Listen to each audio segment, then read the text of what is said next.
श्री शिवाय नमस्तुभ्यम। श्रोताओं, कैसे हैं आप सभी। मैं आशा करती हूँ आप सभी हमारे द्वारा सुनाई जाने वाली इस फागुन मास में श्री शिव महापुराण की कथाओं का आनंद ले रहे होंगे। मैं आपका बहुत बहुत आभार व्यक्त करती हूँ इतना प्रेम देने के लिए और इतना कीमती समय निकालकर इन कथाओं को सुनने के लिए। श्रोताओं, आज हम आरंभ करेंगे श्री शिव महापुराण के आगे की कथा। अभी तक आपने सुना था शिवजी जी की निंदा सुन जब माँ सती ने खुद को भस्म कर लिया, इसके बाद शिवजी जी ने वीरभद्र और माँ काली आदि गणों को यज्ञ विध्वंस करने और सभी को दंड देने भेजा। ये हम पिछली कथा में सुन चुके हैं। इसके पश्चात जब शिवजी जी के गणों ने यज्ञ में उपस्थित लोगों की इस प्रकार दुर्गति की तथा उन्हें लज्जित किया, उस समय सभी सभासद उस स्थान पर आकर जहां ब्रह्मा जी और विष्णु जी बैठे हुए थे रुदन करने लगे और विस्तार पूर्वक सब वृतांत बताने लगे। और देवताओं तथा मुनियों की उस दुर्गति को देखकर उन दोनों को बहुत दुख हुआ। उसी समय जब सब लोगों ने त्राही माम की पुकार सुनी, तब ब्रह्मा जी ने उन्हें समझाते हुए कहा कि हे देवताओं तथा ऋषियों, तुमने शिव जी को क्रुद्ध किया है और अन्य देवताओं के समान ही उन्हें जानकर भारी अपराध भी किया है। अतः अब तुम सब लोग शिवजी जी के चरणों पर गिरकर प्रार्थना करो और उनसे ही अपना अपराध क्षमा कराओ। तीनों लोकों में ऐसा कौन है जो शिवजी जी के क्रोध को सहन कर सके। भगवान सदाशिव रौद्र होते हुए भी आशुतोष हैं। वे सेवा करने पर शीघ्र ही प्रसन्न हो जाते हैं। अतः तुम सब उनकी शरण में जाओ। तुम सब शिवजी जी के बिना यज्ञ में अपना भाग लेना चाहते थे, उसी का फल तुम्हें प्राप्त हुआ है। जो लोग शिवजी जी के शत्रु बनकर सुख प्राप्ति की कामना करते हैं, उनका अंत ऐसा ही होता है। जो शिवजी जी क्षण भर में ही संपूर्ण सृष्टि को भस्म करने देने की सामर्थ्य रखते हैं, उनसे शत्रुता करके किस प्रकार सुख मिल सकता है। मैं भी दधीचि के श्राप के वशीभूत होकर उस यज्ञ में चला गया था। अस्तु, तुम लोग निश्चिंत होकर शिवजी जी की शरण में जाओ, वे तुम्हें अवश्य ही क्षमा कर देंगे। एक बात यह भी तुम्हें समझ लेनी चाहिए कि यदि शिवजी इस यज्ञ को नष्ट नहीं करते तो मनुष्य वेद की रीति को त्याग कर नास्तिक हो जाते। अतः उन्होंने जो कुछ किया वह उचित ही है। इतना कहकर ब्रह्मा जी, विष्णु जी तथा अन्य देवताओं के साथ कैलाश पर्वत पर जा पहुँचे। फिर उन्होंने उस पवित्र वट वृक्ष को देखा जिसके नीचे भगवान शिव शंभु बैठे हुए थे। जो लोग उन शिवजी जी के दर्शन को प्राप्त करते हैं उनके धन्य भाग्य हैं। महाप्रभु का इतना सुंदर स्वरूप था कि उसका वर्णन नहीं किया जा सकता। उनका शरीर अत्यंत कांतिमय था। उस समय वे वीरासन की मुद्रा में कुश के आसन पर बैठे हुए थे। तब ब्रह्मा जी, विष्णु जी, दधीचि गुप्त ने तथा अन्य देवताओं एवं ऋषि मुनियों ने उन्हें प्रणाम करते हुए अनेक प्रकार से स्तुति की। देवताओं ने कहा, गृहे दीन बंधु भगवान सदाशिव, आप सबके रक्षक, सबके स्वामी परब्रह्मा तथा अप्रेम्य हैं। आपकी लीला का कोई भी अपार नहीं, कोई नहीं जानता आपकी कैसी लीला है। आपकी जो इच्छा है वही होता है। हे प्रभु, दश प्रजापति ने अपनी मूर्खता तथा अज्ञान के कारण आपको अपने यज्ञ में नहीं बुलाया और नास्तिक बनकर आपके भक्तों का सम्मान भी नहीं किया, जिसके कारण वे सब उसे शाप देकर अपने घर को लौट गए। उसने आदि शक्ति का भी कोई सम्मान नहीं किया और उन्हें भस्म होने से नहीं रोका। देवताओं ने भी कोई हस्तक्षेप नहीं किया। अस्तु, सब लोग अपने अपने किए का फल प्राप्त कर चुके हैं। हमें आपसे कुछ नहीं कहना है, क्योंकि इसमें संपूर्ण दोष देवताओं का ही है। हम सब ने आपको बुला दिया था। अस्तु, अब आप हमारे अपराध क्षमा कर दे और कृपा दृष्टि से देखकर हमें निर्भय बना दें। हे स्वामी, यदि आप इस प्रकार दंड न देते तो धर्म नष्ट हो जाता, आपकी अवज्ञा होती, वेद की प्रतिष्ठा कम हो जाती और दश का अहंकार और अधिक बढ़ जाता। अस्तु, आपने जो कुछ किया वह सर्वथा उचित है। देवताओं तथा ऋषि मुनियों द्वारा इस प्रकार स्तुति किए जाने पर ब्रह्मा जी तथा विष्णु जी ने भगवान सदाशिव की प्रार्थना करते हुए कहा कि हे प्रभु, आपकी माया संपूर्ण सृष्टि को अचेत किए हुए है। आप अपनी माया के द्वारा संपूर्ण सृष्टि को भुलावे में डाले हैं और अपने तीनों रूपों से संसार की उत्पत्ति, स्थिति तथा प्रलय करते हैं।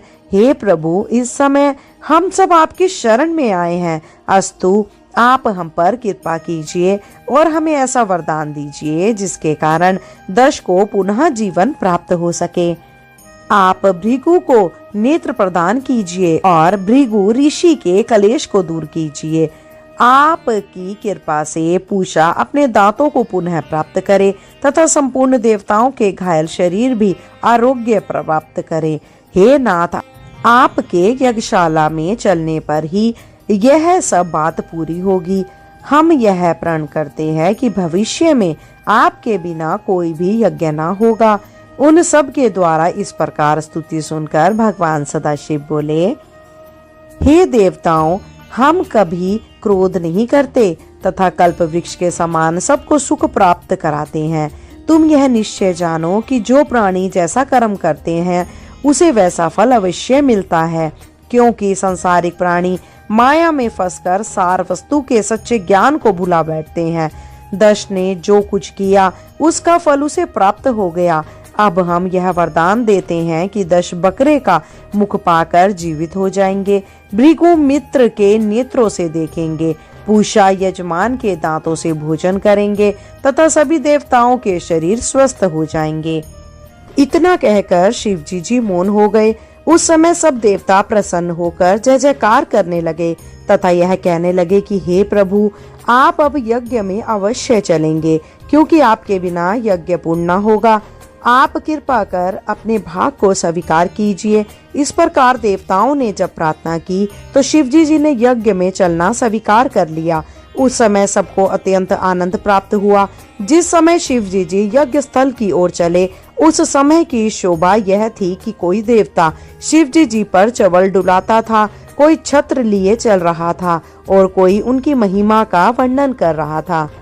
इस प्रकार ब्रह्मा जी, विष्णु जी तथा अन्य सभी देवता जिस समय शिवजी जी के साथ चलते हुए दश के यज्ञ मंडप पर जा पहुँचे, उस समय दश के परिवारजनों को अत्यंत प्रसन्नता हुई।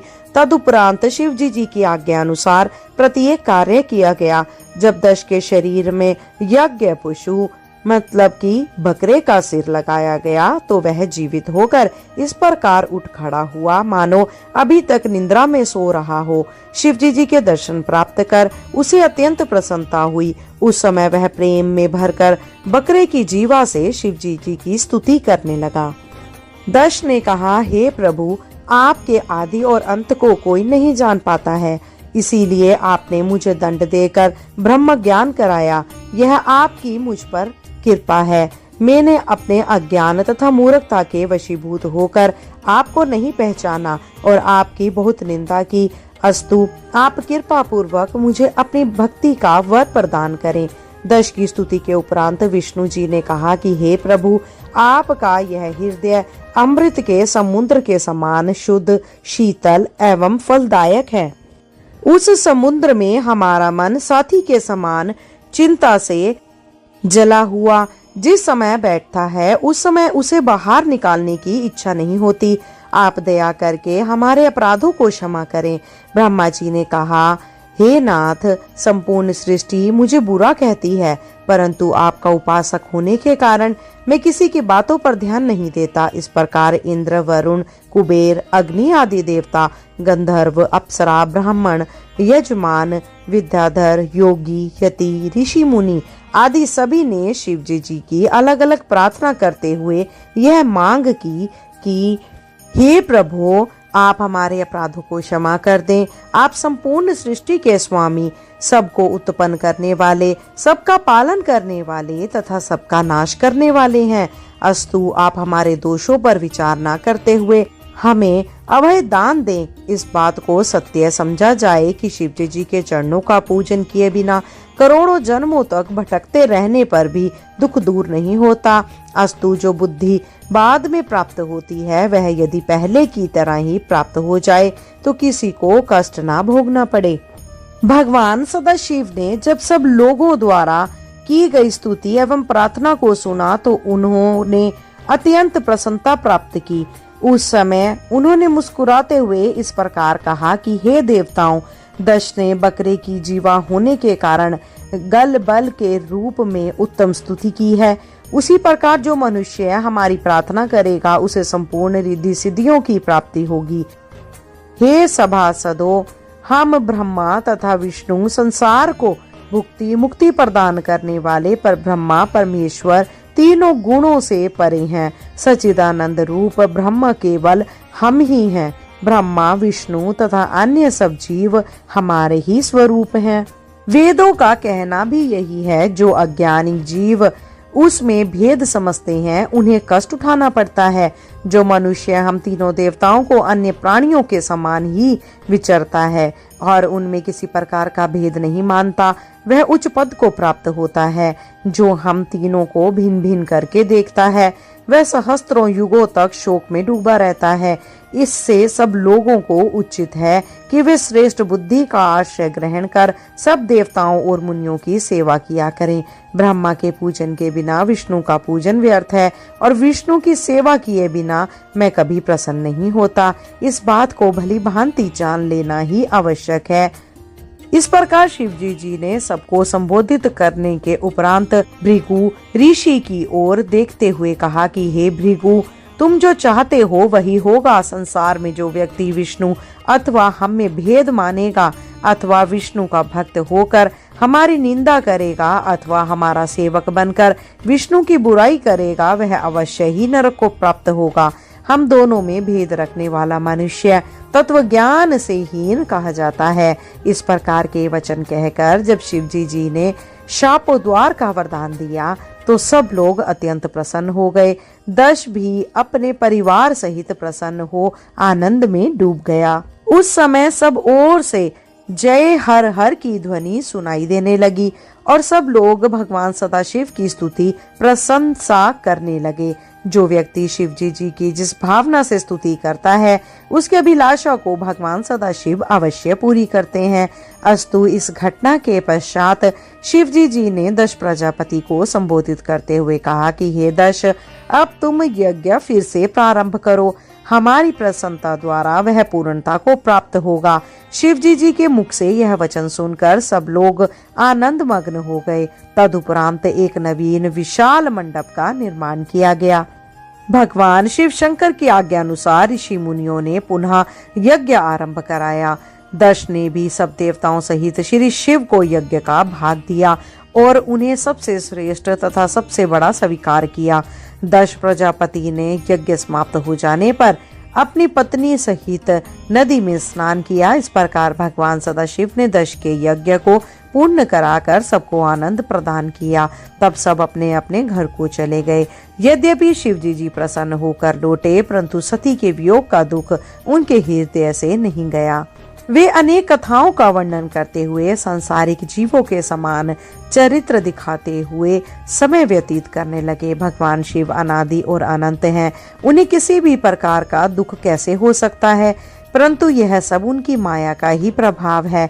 उस माया के भेद को हम लोग नहीं जान पाते और सहस्त्रों युक्तियों द्वारा शिवजी जी की महिमा को ही समझ पाते हैं। वे पर ब्रह्मा परमेश्वर हैं और माया उनकी दासी है। वेद का कहना है कि भगवान शिव की महिमा का वर्णन किया ही नहीं जा सकता और सरस्वती सब कुछ वर्णन करने के उपरांत भी यह कहती है कि मैं भगवान शिव शंकर की महिमा का वर्णन करने में सर्वदा असमर्थ हूँ। विष्णु जी प्रतिदिन भगवान की सेवा करते रहते हैं और अपने हृदय में उनका भय माना करते हैं। वे अपने भक्तों के मनोरथ को सबसे पूर्ण करते हैं। वे अपने भक्तों के निमित्त अनेक प्रकार के दुख भी उठाते हैं परंतु स्वयं किसी को दुख नहीं पहुंचाते। उनकी सहायता से ही ब्रह्मा जी सृष्टि को उत्पन्न करते हैं और उनकी आज्ञा पाकर ही विष्णु जी सृष्टि का पालन करते हैं। उन निर्गुण रूप परम प्रभु शिवजी जी को जितना याद किया जाए उतना ही कम है। भगवान सदाशिव एवं भगवती सती का यह चरित्र परम पवित्र तथा आनंद प्रदाने वाला है। इसको सुनने से कीर्ति तथा आयु की वृद्धि होती है। यह चरित्र संपूर्ण पापों को नष्ट करने वाला तथा शत्रुओं पर विजय प्राप्त कराने वाला है। शिव और सती का यह चरित्र जो स्वयं पढ़ता है अथवा दूसरों को सुनाता है, वह अपने कुल सहित समस्त विपत्तियों से छूट जाता है और इस संसार में अनेक प्रकार के आनंद का उपभोग करने के पश्चात अंत में शिवलोक को प्राप्त होता है। माँ सती ने शिव जी की निंदा सुन अपने पिता के यज्ञ में खुद को कैसे भस्म कर लिया, ये हम अभी तक की शिव पुराण की कथा में सुन चुके हैं। अब हम आपको श्री शिव महापुराण की कथा 22 सुनाते हैं। इस कथा में देखेंगे कि सती वियोग में कैसे शिव जी संसारिक मनुष्यों की तरह मोह में शोक से व्याकुल हो उठे, सती के मृत शरीर को उठाकर सृष्टि का भ्रमण करने लगे। जिस स्थान पर सती ने अपना शरीर का त्याग किया था, उस स्थान पर एक परम प्रकाशवान ज्योतिपुंज का उदय हुआ। वह ज्योतिपुंज पश्चिम दिशा की ओर एक देश में गिर गया। तब उस ज्योतिपुंज का नाम ज्वाला भवानी हुआ। उसकी सेवा करने से संपूर्ण मनोरथों की प्राप्ति होती है। उसको ज्वाला देवी भी कहा जाता है। कल्प भेद के अनुसार सती के अन्य अंग भी जहाँ जहाँ प्रकट हुए हैं, वे जहाँ जहाँ गिरे उन स्थानों की महिमा भी अलग अलग है। एक कल्प की कथा यह है कि जब सती जी ने दश के यज्ञ में पहुंचकर अपना अपमान तथा शिव जी के निरादर को देखा तो वे अत्यंत क्रुद्ध हुई। उन्होंने अपनी माता के पास पहुंचकर उन्हें बहुत समझाते हुए कहा कि हे माता, इस यज्ञ स्थल में बहुत दुखदायी निग्र कर्म हुआ है। मैं अब अवश्य ही अपने प्राणों को त्याग दूंगी, जिसके कारण सब लोगों को बहुत दुख उठाना पड़ेगा। मेरी मृत्यु के पश्चात शिव जी के गण बहुत उपद्रव मचाएंगे और कोई भी व्यक्ति बिना दंड पाए नहीं बचेगा। तदुपरांत शिव जी भी मेरे वियोग में बहुत दुखी होकर तीनों लोक में भ्रमण करेंगे। इस प्रकार की भविष्यवाणी कर सती ने उस स्थान से चले जाना चाहा, परंतु उनकी माता तथा बहनों ने उन्हें रोक लिया। उस समय सती जी योग धारण कर अंतर्ध्यान हो गई और गंगा तट पर पहुंचकर स्नान करने के उपरांत नवीन वस्त्रों को धारण कर गंधमादन पर्वत पर जा पहुंची। वहां उन्होंने सर्वप्रथम शिव जी की पूजा की। तदुपरांत श्वास को ब्रह्मांड पर चढ़ाकर शरीर को त्याग पर ब्रह्मा की ज्योति में लीन हो गई। उस समय तीनों लोकों में भारी हाहाकार मच गया और एक ऐसा शब्द उत्पन्न हुआ जिसके कारण दैत्यों के धर नष्ट हो गए और देवता अत्यंत दुखी हुए। सती जी के साथ जो गण मंडप में गए थे, वे भी अत्यंत दुखी हुए। उनमें से कुछ तो आत्मघात करके मर गए और कुछ विभिन्न प्रकार के उपद्रव करने लगे। यह देखकर भृगु ऋषि ने अपनी मंत्र शक्ति द्वारा यज्ञ की रक्षा की। उस समय शिव गणों ने भगवान सदाशिव के समीप पहुंचकर सब वृत्तांत कह सुनाया और उनसे अपनी रक्षा की प्रार्थना की। उस समाचार को सुनकर शिव जी ने अत्यंत क्रोधित हो अपनी जटा को उखाड़ा और उसके द्वारा अनेक गणों को उत्पन्न किया। गणों की उस असंख्य सेना ने दश के यज्ञ के मंडप पर धावा बोल दिया और यज्ञ को नष्ट भ्रष्ट कर डाला। सभी सभासदों को पूरा दंड देने के उपरांत जब वे शिवजी जी के पास पहुंचे, उस समय शिवजी जी का क्रोध तो अवश्य कुछ कम हो गया, परंतु सती का वियोग सहन करने में वे असमर्थ ही रहे। उसी दुख में व्याकुल होकर वे अपने गणों को साथ ले गंगा तट पर जा पहुंचे और जिस स्थान पर सती ने अपना शरीर त्यागा था, उस स्थान पर पहुंचकर वहां सती के शरीर को पड़ा देख मूर्छित तथा मोहित हो गए। कुछ देर पश्चात जब वे सचेत हुए तो वही सती का शरीर ऐसा दिखाई दिया मानो कोई श्रेष्ठ कमल खिला हुआ हो। उस स्वरूप को देखकर शिवजी जी फिर मूर्छित हो गए। इसी का आश्रय लेकर उन्होंने यह भी प्रदर्शित कर दिया कि मोह सब दुखों का मूल है।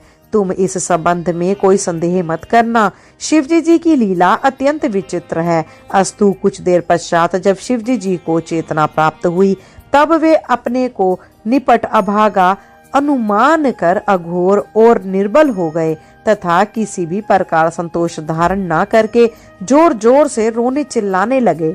हे प्राण प्रिय, तुम्हारे तिरछे नेत्रों को देखे बिना मुझे बेचैनी हो रही है।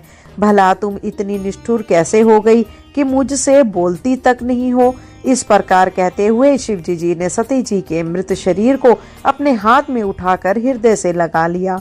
तदुपरांत उसे बार बार कंठ से लगाकर चूमने लगे।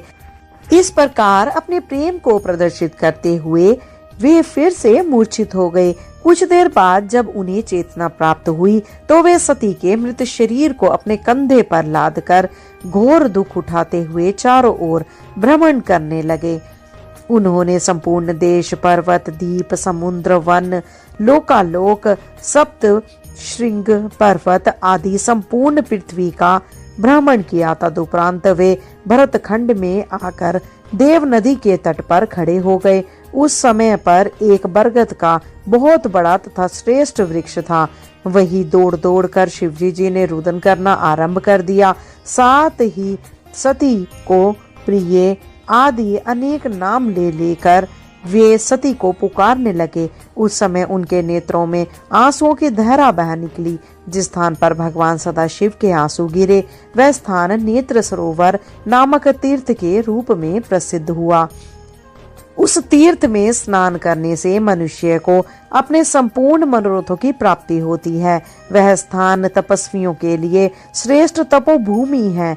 उस तीर्थ पर स्नान करने से संपूर्ण पाप नष्ट हो जाते हैं। उस सरोवर की लंबाई का प्रमाण 2 योजन है। अस्तु वहां कुछ समय ठहरने के पश्चात शिवजी जी फिर आगे चल दिए।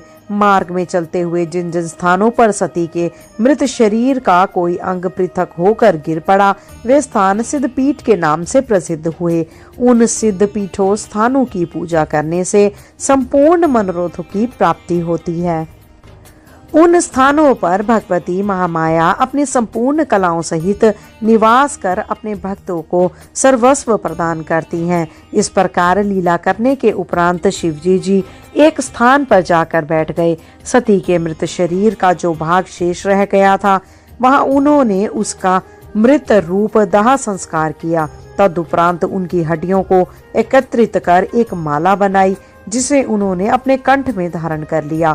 फिर चिता की भस्म को अपने शरीर पर मलकर वे उस स्थान पर बैठ गए और प्राणेश्वरी, भवानी आदि नामों द्वारा सती का स्मरण करते हुए रो रो कर व्याकुल होने लगे। उन्होंने परब्रह्मा होते हुए भी ऐसी लीलाओं द्वारा सबको मोहित कर लिया। भगवान सदाशिव के इस चरित्र को पढ़ने तथा सुनने से भी मुक्ति की प्राप्ति होती है। सिद्ध पीठों का संपूर्ण वृत्तांत इस प्रकार है। देवपुर नामक परम रमणीक पर्वत पर सती जी के दोनों चरण गिरे। उस स्थान पर महाभागा देवी प्रकट हुई। वहां कात्यायनी सिद्ध पीठ प्रकट हुआ। वहां भी शिवलिंग विराजमान है। ब्रह्मा जी ने, विष्णु जी ने तथा संपूर्ण सृष्टि ने उस स्थान की पूजा की। कामशेल पर्वत पर सती जी की योनि गिरी। वहां कामाख्या नामक देवी की उत्पत्ति हुई। उन्हें कामाख्या भी कहा जाता है। सती जी की अग्नि द्वारा पूर्णशेल पर्वत पर पुणेश्वरी भवानी शिवलिंग सहित प्रकट हुई। जलंधर नामक पर्वत पर सती के कूच गिरे जिससे वहां चंडी नामक देवी का सिद्धपीठ प्रकट हुआ। गंगा जी के तट पर भी सती जी का एक अंग कटकर गिरा जिससे उस स्थान पर शिवांगेश्वरी देवी का आविर्भाव हुआ। इस प्रकार सती जी के अंग प्रत्यंगों के गिरने पर बहुत से सिद्धपीठ प्रकट हुए। उन सभी स्थानों पर शिवलिंग भी स्थापित हुए हैं। ब्रह्मा जी ने, विष्णु जी ने तथा अन्य सभी देवताओं ने उन सिद्धपीठों का दर्शन कर संपूर्ण मनोरथों को पूर्ण किया है। जो व्यक्ति इन सिद्धपीठों का पूजन करता है उसकी सभी अभिलाषाएं पूरी होती है। शिव जी ने संसारिक मनुष्यों के विशेष उपकार के लिए यह लीलाएं की हैं क्योंकि वे अपने भक्तों को मुक्ति प्रदान करने वाले हैं। शिव जी तथा भवानी संपूर्ण सृष्टि के माता पिता हैं।